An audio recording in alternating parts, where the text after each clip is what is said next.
Yes, really does. I mean, it's especially when you have 13 teams in a league and only 5 count. And it's really on their side. It's probably a little bit more important because the tiebreakers will probably come into play a little bit more because they got 7 games over there, and it seems like over there, there's teams are beating up on each other on the other side. Yeah, it doesn't, but that's the way it is. Is it difficult to, obviously you prepare for every game the same way, but you talk about the ramifications of Toledo, how important those were, and all of a sudden the ramifications aren't quite as important in the league race. You have to reinforce, I mean, does it change the way you approach your team and talk to your team about it? We talked about it yesterday. To me, it's you still want to be the best in your conference, and there's 13 teams that want to be the best. So, you don't, I don't think anybody wants to go in,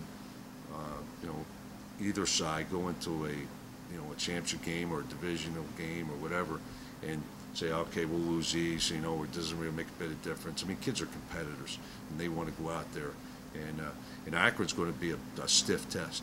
I mean, this is something that's going to, it's going to be a hard game, just like last year. I mean, the score might not indicate it, but, if you remember, it was, I think, a 3-0 at halftime. We go down and score, and then we get another one. But those scores were not, we completed a couple passes, but we didn't run the ball real well against them. Until the very end.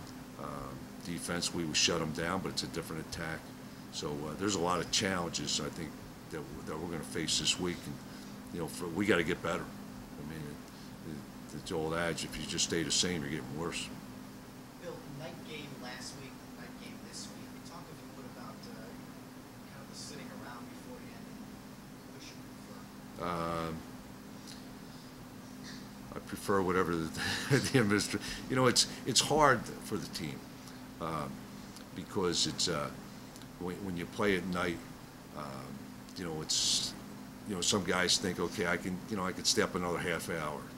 You have bed check and stuff like that, but kids have a tough time sometimes. And then you get up in the morning at 9:30 and it's just meetings, and all of a sudden you eat, but then you have about a three-hour window.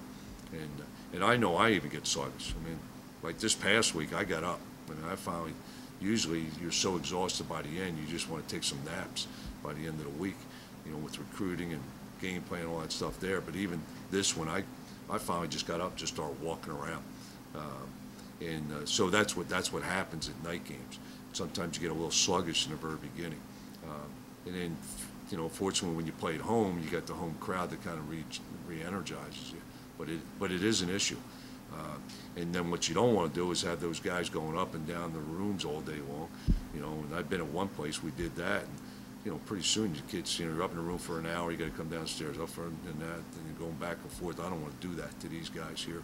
So it's a good chance Friday night. It's a good chance to relax. But Saturday it gets a little long.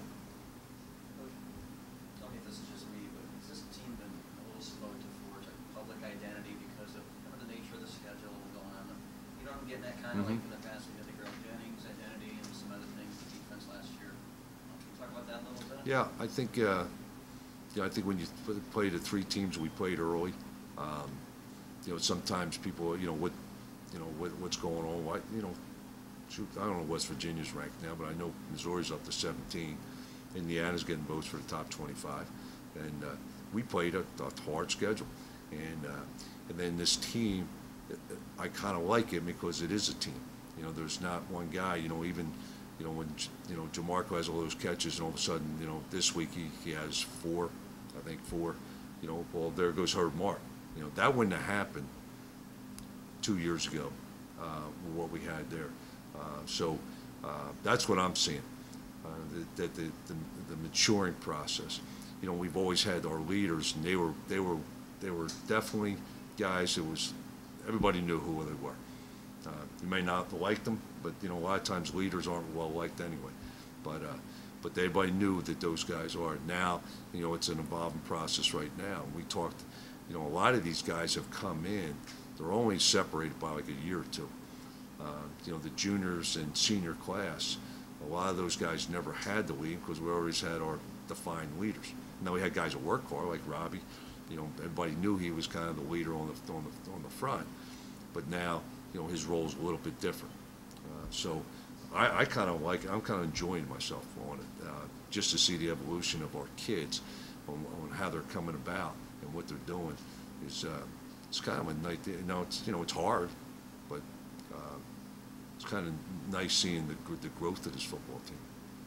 Talk about Greg Jennings Sunday making that catch in the play. I'm sure you've seen it in a video. Yeah. Can you just talk about that? I think that's great, you know, because he had the hamstring, and I know he talked to his dad. You know, he was getting a little antsy, but I guess he caught the one that he tied it, and then I didn't realize he broke it. In fact, I thought somebody else did, and then I talked to Ryan had called, and I said somebody else, and he goes, no, it's just Greg. I just saw it, you know, so Greg broke it. I think it's great for Western Michigan again, you know, it's Brett Favre to Western Michigan, Greg Jennings, and you know what he's doing for us is great for our program.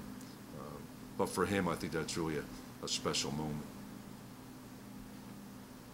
The most important question, thoughts on the Phillies? Yeah. They play in the bandbox over there at Citizens Park. I like them. Who won the Rockies game? Oh, we're in. All right. It's us and the Cubbies. That would be my dream, okay, and be a great National League Series. I can't recall if we talked about this in years past, but can you talk about growing up, like as a Phillies fan, just your history with them and how much you're kind of rooted? Yeah, I can remember going back.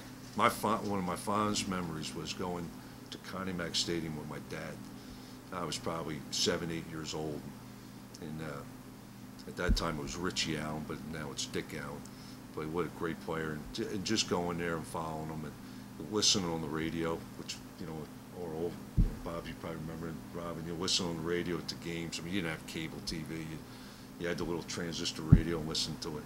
And then, you know, I went back when I was at the school in Rutgers, and we went up to a Yankees game, and I took my father and Ryan.